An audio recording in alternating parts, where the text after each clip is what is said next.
इसी क्रम में आपका नेक्स्ट क्वेश्चन है, वो इस प्रश्न में कहते हैं कि संधारित्र में परावैद्युत का क्या कार्य है या क्या अर्थ है। किसी आवेशित चालक की चारों ओर परावैद्युत पदार्थ रखने पर उसके विभव तथा धारिता पर क्या प्रभाव पड़ेगा। तो विभव घट के आधा रह जाएगा, मतलब V अपॉन K रह जाएगा और धारिता बढ़कर KC हो जाएगी। तो सबसे पहले हमसे पूछते हैं परावैद्युत का क्या अर्थ है। तो देखिए, परावैद्युत आपको पता होना चाहिए कौन से पदार्थ होते हैं। तो कोई भी परावैद्युत पदार्थ के अगर हम इलेक्ट्रॉन देखेंगे तो उनके इलेक्ट्रॉन नाभिक से दृढ़ता पूर्वक बंधे होते हैं। सभी परावैद्युत पदार्थों में उनके नाभिकों में पाए जाने वाले इलेक्ट्रॉन्स, तो कक्षा में घूमने वाले इलेक्ट्रॉन्स उसके नाभिक से बहुत ही दृढ़ता से बंधे होते हैं। इनको तोड़ने के लिए बाहर से बहुत ही उच्च ऊर्जा की आवश्यकता होती है। ठीक है, तो ऐसे पदार्थ होते हैं जिनके इलेक्ट्रॉन नाभिक से दृढ़ता पूर्वक बंधे होते हैं, उन्हें इलेक्ट्रॉन कहते हैं। जैसे कागज हो गया, अभ्रक हो गया, मोम हो गया, कंच हो गया, ऐसे सभी क्या है, परावैद्युत पदार्थ होते हैं। जब हम किसी भी परावैद्युत पदार्थ को किसी संधारित्र की प्लेटों के बीच में रख देते हैं तो ऐसा करने से उसके बीच में वैद्युत क्षेत्र की तीव्रता घट जाती है, विभव घट जाता है। वैद्युत क्षेत्र की तीव्रता घट जाती है, विभव घट जाता है। उसको वापस बनाए रखने के लिए संधारित्र को और ज्यादा आवेश की आवश्यकता होती है, जिससे उसकी धारिता बढ़ जाती है। ठीक है, तो विभव क्या हो जाएगा, परावैद्युत रखने से विभव घटकर क्या हो जाएगा, V अपॉन K रह जाएगा, V अपॉन K हो जाएगा तथा धारिता क्या हो जाएगी, धारिता बढ़कर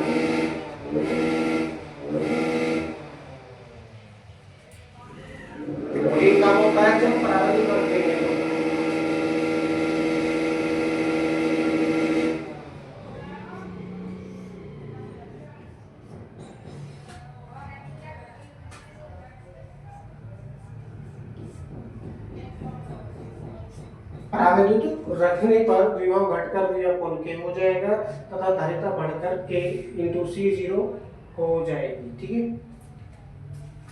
ये आपका आंसर आ चुका है। चलते हैं अगले प्रश्न की ओर। इस प्रश्न में वो कहते हैं कि हम गुब्बारे को अपने बालों से रगड़ रगड़ कर काफी ऊंचे विभव ऊंचे विभव तक आवेशित कर सकते हैं, परंतु इससे हमें बिजली का झटका नहीं लगता है, चाहे हम पृथ्वी पर नंगे पैर ही क्यों ना खड़े हों। इसका क्या कारण है। देखिए बच्चों, सबसे पहली बात तो ये है कि गुब्बारा है, आवेशित कर रहे हो आप, बहुत अच्छी बात है, आवेशित हो भी जाएगा घर्षण करने से। लगातार घर्षण करते रहने से या बालों पर घिसते रहने से, रगड़ने से उसमें आवेश की मात्रा जरूर बढ़ेगी, यानी गुब्बारा आवेशित तो जरूर होगा परंतु उसमें बहने वाली धारा बहुत ही अल्प होगी और हमें जो झटका लगता है उच्च धारा के कारण लगता है, और आप पृथ्वी पर खड़े हैं जिसके कारण गुब्बारे में उत्पन्न धारा शरीर में होती हुई पृथ्वी में चली जाती है, जो कि बहुत ही कमजोर, बहुत ही क्षीण होती है। इतनी क्षीण होती है कि आप उसको महसूस भी नहीं कर सकते हैं। दोबारा समझ लेंगे इसको। हमें झटका उच्च धारा के कारण लगता है, उच्च विभव के कारण नहीं। गुब्बारे की धारिता बहुत कम होने के कारण, अब देखिए धारिता पर भी सवाल उत्पन्न होता है क्योंकि जिस वस्तु की धारिता अधिक होगी उसमें संचित आवेश उतना ही अधिक हो जाएगा। तो गुब्बारा बहुत ही छोटा होता है, उसमें बहुत ही कम आवेश संचित हो सकता है, उसकी धारिता भी बहुत ही कम होती है। तो कम धारिता होने के कारण इस पर बहुत कम आवेश संचित होगा, अतः इससे उत्पन्न धारा जो शरीर में होती हुई पृथ्वी में चली जाती है बहुत ही क्षीण होती है, जिससे हमें झटका नहीं लगता है।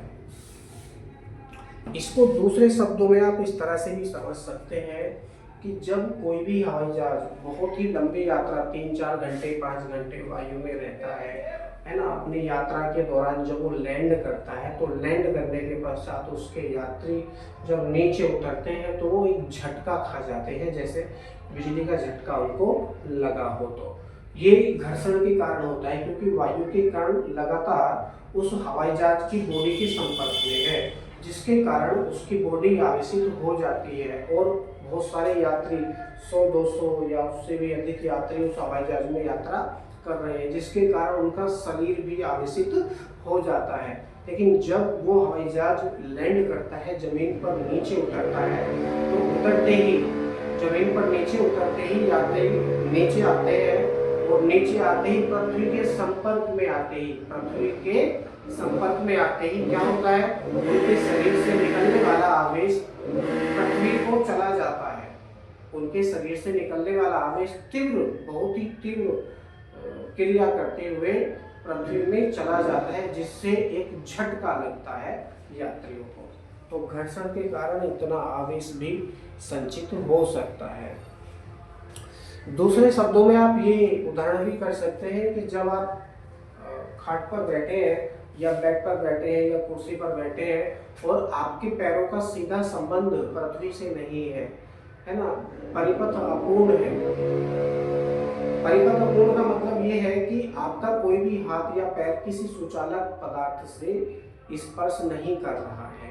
तो उस कंडीशन में क्या होगा, जैसे आप पंखे के सामने 4 घंटे 5 घंटे 6 घंटे बैठते हैं तो वायु आपके शरीर से टकराती है, टकराने से घर्षण उत्पन्न होता है और घर्षण से आवेश उत्पन्न होता है। घर्षण से क्या उत्पन्न होता है, आवेश उत्पन्न होता है। तो धीरे धीरे धीरे धीरे करते हुए आपका शरीर आवेशित हो जाता है, आपका शरीर आवेशित हो जाता है। और जब आप कोई भी सुचालक पदार्थ को छूते हैं, किसी भी सुचालक पदार्थ को छूते हैं या अपने पैर जमीन पर लेकर आते हैं नंगे पैर, तो वहां से आपको तीव्र झटका लगता है। आई होप आप समझे होंगे। मैंने यहाँ पर 2 उदाहरण देकर आपको समझाने का प्रयास किया है और दोनों ही सत्य उदाहरण हैं। इसमें से दूसरा वाला हम स्वयं भी कर चुके हैं अपने ऊपर।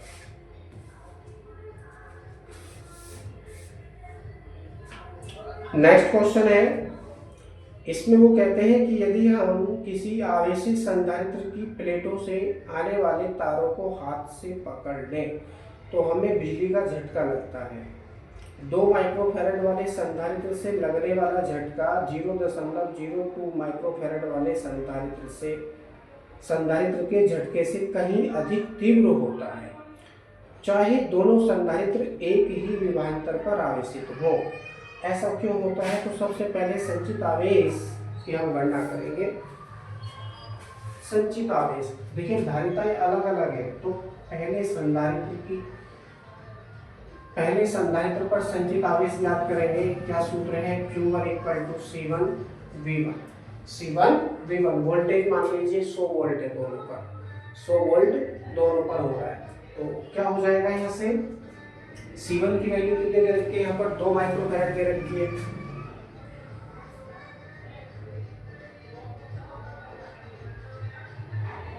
दो माइक्रोफैरड,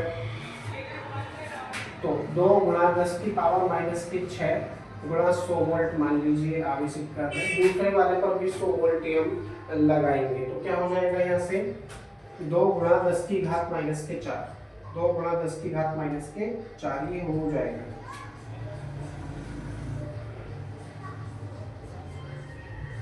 संचित आवेश कितना हो गया? पहले संधारित्र पर 2 × 10⁻⁻4 कूलाम हो जाता है। अब दूसरे पर संचित आवेश ज्ञात करेंगे, जिसकी धारिता कितनी है? सेम सूत्र का हम यहाँ पर प्रयोग करेंगे C2V2 या C2V, क्योंकि वोल्टेज तो हम बिल्कुल बराबर प्रयोग कर रहे हैं 100 वोल्ट ही दूसरे में हम प्रयोग करेंगे। तो 0.02 है, 0.02, तो 0.02 इंटू 10 की पावर माइनस के 6 इंटू 100, कितना 100। अब 1 2 पॉइंट हटाएंगे तो नीचे क्या बढ़ेगा 0, डायरेक्टली आप ये 2 0 काट सकते हैं, तो हो जाएगा 2 गुणा 10 की घात माइनस के 6, 2 गुणा 10 की घात माइनस की 6 कूलम। दोनों में हम देखेंगे कौन सी वैल्यू ज्यादा है, Q1 या Q2, किसकी वैल्यू ज्यादा है। तो यहाँ से हमको प्रतीत हो रहा है Q1 की वैल्यू Q2 से ज्यादा है, Q1 की वैल्यू Q2 से ज्यादा है ना, जिसके कारण हम जब पहले संधारित्र से आने वाली तारों को छूते हैं तो हमको बिजली का तीव्र झटका लगता है। इसका सीधा उदाहरण ये भी है कि जो आपके पास में पंखा चलता है, ऊपर फैन चलता है, सीलिंग फैन है, मोटर है, उसमें भी कैपेसिटर यानी संधारित्र लगे होते हैं। यदि आप उनको आवेशित करके, आवेशित का मतलब है यदि उनके दोनों तारों को पकड़कर आप बिजली के बोर्ड में डायरेक्टली भी लगा देंगे तो वो एकदम से आवेशित हो जाएंगे, और वापस जब आप उनको निकालकर उनके तारों को भी आप स्पर्श करेंगे ना तो भी आपको झटका लगेगा। क्यों लगेगा, क्योंकि उसमें आवेश की मात्रा आ जाती है। कितना आवेश आ जाता है, जिसकी धारिता अधिक होगी उसमें अधिक आवेश आ जाएगा, जिसकी धारिता कम होगी उसमें कम आवेश आ जाएगा। तो दूसरे में कम आवेश है, पहले में अधिक आवेश है। अधिक आवेश होने के कारण यहाँ से प्रवाहित होने वाली धारा, यहाँ से प्रवाहित होने वाली धारा अधिक होती है। I1 greater than I2। I1 I2 क्या है, I1 है पहले संधारित्र में प्रवाहित धारा और I2 है दूसरे संधारित्र में प्रवाहित धारा। तो I1 ग्रेटर देन I2 यहाँ से प्राप्त होता है। क्यों होता है, क्योंकि Q इक्वल टू IT है ना, या Q equal to NE, electron की संख्या अधिक है, इलेक्ट्रॉन की संख्या अधिक है तो उसमें अधिक धारा प्रवाहित होगी, इसलिए I1 ग्रेटर देन I2। तो धारा अधिक होने के कारण झटका लग जाता है। और जो दूसरा संधारित्र है उसकी धारिता 0.02 माइक्रोफैराड है, बहुत ही अल्प है, बहुत ही अल्प है, इसलिए उसमें बहुत ही कम मात्रा में आवेश संचित होगा। बहुत ही कम मात्रा में आवेश संचित होने के कारण बहुत ही कम वैद्युत धारा उसमें प्रवाहित होगी। बहुत ही कम वैद्युत धारा प्रवाहित होने से ये धारा इतनी क्षीण भी हो सकती है कि हमको पता ही न चले। ठीक है, किताब में दे रखा है क्योंकि 2 माइक्रोफैराड संधारित्र पर संचित आवेश और इस कारण तारों को पकड़ने पर हमारे शरीर में जाने वाली धारा 0.02 माइक्रोफैराड संधारित्र के सापेक्ष कहीं अधिक है, इसलिए हमको झटका लगता है। नेक्स्ट क्वेश्चन की ओर चलते हैं। इसमें वो कहते हैं कि एक समांतर प्लेट संधारित्र की प्लेटों को, समांतर प्लेट संधारित्र प्रयोग किया है उन्होंने इस प्रश्न में, और वो कहते हैं कि समांतर प्लेट संधारित्र की प्लेटों को एक बैटरी के सिरों से जोड़ा गया है। दोनों प्लेटें ठीक बाहर तथा विपरीत आवेश क्यों प्रेरित करती हैं। क्या यह तब भी सत्य है कि सत्य होगा यदि दोनों प्लेटें विभिन्न आकार की हो, तो दोनों ही स्थितियों में सत्य सिद्ध होता है। क्यों होता है, क्योंकि धन श्रेय से चलने वाली बल रेखाएं ऋण श्रेय पर प्रेरित होती हैं, ऋण श्रेय पर चली जाती हैं या ऋण श्रेय पर विपरीत प्रवृत्ति का आवेश उत्पन्न कराने की क्षमता रखती है। इसमें कौन सी क्रिया होती है, प्रेरण की क्रिया होती है। एक प्लेट पर जब आप धनावेश देंगे तो दूसरी प्लेट पर ऋणावेश स्वतः ही उत्पन्न हो जाता है प्रेरण के कारण। समझ में आ रहा होगा। बुक में दे रखा है बैटरी से जोड़ने पर संधारित्र की एक प्लेट से आवेश या इलेक्ट्रॉन दूसरी प्लेट को स्थानांतरित होता है जब तक कि प्लेटों के बीच वही विभवांतर नहीं हो जाता जो कि बैटरी के सिरों के बीच है। स्पष्ट है कि एक प्लेट पर धनावेश दूसरी पर उतना ही ऋणावेश होगा, चाहे प्लेटें विभिन्न आकारों की ही क्यों ना हो। देखिए, दोनों स्थितियों में उत्पन्न होता है। अब वो अलग बात है कि पहली प्लेट से निकलने वाली बल रेखाएं अधिक मात्रा में जा रही हैं, लेकिन उसका साइज दूसरी प्लेट का कम है, तो कम वैद्युत धाराएं वहां पर स्थानांतरित होंगी। तो विभिन्न आकार होने पर प्लेटों के बीच के स्थान में वैद्युत क्षेत्र एक समान नहीं रहता है। क्यों? क्योंकि equal to V upon D.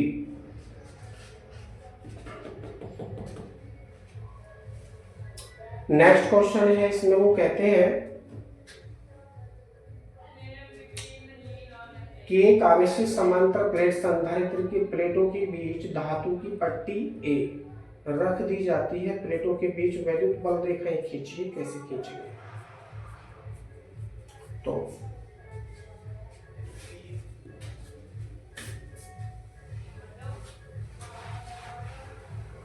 चित्र बनाने के लिए भी आ जाता है, जैसा कि इस प्रश्न में चित्र बनाना है तो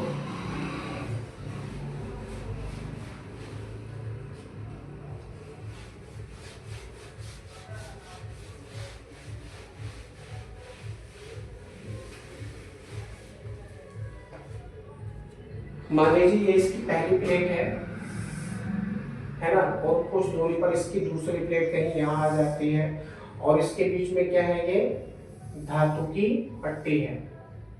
कोई ना कोई धातु का टुकड़ा रखा है इन्होंने इतना बड़ा। ठीक, अब पहले प्लेट पर धनावेश, दूसरी प्लेट पर उतना ही ऋणावेश उत्पन्न हो जाएगा। कैसे हो जाएगा? बल रेखाएं प्लस वाले प्लेट से माइनस वाली प्लेट की ओर को चलेंगी। ये प्लेट कौन सी है? एक्स है, और ये प्लेट कौन सी है? वाई है। ये क्या है? धातु का टुकड़ा या धातु की पट्टी। क्या है? धातु की पट्टी है, जिसका परावैद्युतांक कितना होता है धातु के लिए? के इक्वल टू कितना होता है? इन्फिनिटिव, अनंत होता है। के इक्वल टू इन्फिनिटिव, अनंत होता है। अब इसका चित्र कैसे बनेगा? धातु की पट्टी को उन्होंने ए से दर्शाया है। किससे? ए से। तो हम भी इसको ए से ही दर्शाएंगे। अब देखिए, जो आपकी पहली प्लेट है एक्स है, उससे निकलने वाली बल रेखाएं, उससे निकलने वाली बल रेखाएं धातु की पट्टी को भेद नहीं सकती है, इसके अंदर से होके नहीं गुजर सकती है। ठीक है ना? तो ये कुछ इस तरह से होती हुई चली जाएंगी।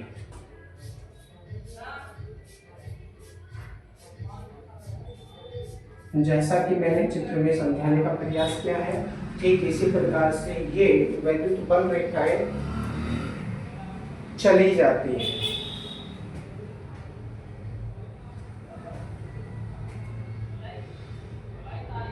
दूसरे शब्दों में आप इसको ये भी समझ सकते हैं कि जो आपकी पहली धन वाली प्लेट है, अब इसके बाद में धातु की पट्टी आ जाती है, तो धातु की पट्टी और ये पहली वाली प्लेट के बीच में संधारित्र की भांति व्यवहार करेगा।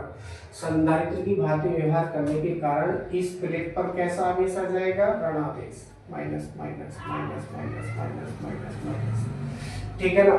और उतना ही आवेश इसकी दूसरी पट्टी पर धनावेश के रूप में संचित हो जाता है। Plus plus plus plus plus plus plus plus plus.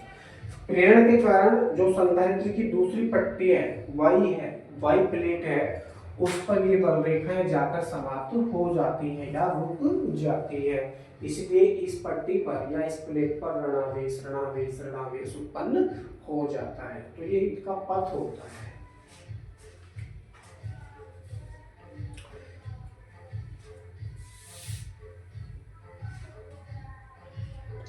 धातु की पट्टी ए पर प्रेरण के कारण आवेश माइनस क्यू व प्लस क्यू होंगे। ठीक है? धातु की पट्टी के भीतर किसी बिंदु पर संधारित्र की प्लेटों को प्लस क्यू व माइनस क्यू आवेश के कारण उत्पन्न क्षेत्र तथा धातु की पट्टी में प्रेरित आवेशों माइनस क्यू व प्लस क्यू के कारण उत्पन्न वैद्युत क्षेत्र बराबर व विपरीत होंगे। अतः धातु की पट्टी के भीतर सभी स्थानों पर वैद्युत क्षेत्र शून्य ही बना रहेगा। इसका दूसरा बड़ा कारण ये भी है कि धातु की पट्टी पर या धातु की बहुत बड़ी वस्तु पर जब आप आवेश देंगे तो यह आवेश उसके संपूर्ण आयतन पर प्रवाहित नहीं होता है। संपूर्ण आयतन का मतलब है कि इसके आंतरिक बिंदु पर आवेश नहीं जाता है। धातु की जो ऊपरी सतह होती है, धातु की ऊपरी सतह पर ही यह आवेश स्थानांतरित होता है, आंतरिक बिंदु पर कभी भी नहीं जाता है। तो आंतरिक बिंदु पर आवेश जीरो होने के कारण, जो इसका आंतरिक बिंदु है उस पर आवेश जीरो होने के कारण वैद्युत क्षेत्र क्या हो जाता है? जीरो हो जाता है। जहाँ जहाँ आवेश जाएगा वहाँ वहाँ पर विद्युत क्षेत्र बनेगा ही बनेगा, चाहे वो धातु हो या अधातु हो या वायु हो, जल हो, कुछ भी हो। यदि आवेश जा रहा है, यदि आवेश जा रहा है तो विद्युत क्षेत्र उत्पन्न अवश्य होगा, चाहे बहुत ही कम मात्रा में हो, लेकिन होगा जरूर। और जहाँ पर आवेश है ही नहीं वहाँ पर विद्युत क्षेत्र उत्पन्न होगा ही नहीं। चलते हैं अगले प्रश्न की ओर। वो इस प्रश्न में कहते हैं कि एक समांतर प्लेट संधारित्र की प्लेटों के बीच दूरी d है। प्लेटों के बीच d/2 मोटाई की एक धातु की पट्टी रख दी जाती है। धारिता पर क्या प्रभाव पड़ेगा? पट्टी रखने से पहले धारिता कितनी थी, बाद में धारिता कितनी थी, है ना? तो धारिता क्या है, दुगनी हो जाती है बाद में। कर लेते हैं इसको, अगले वीडियो में करेंगे।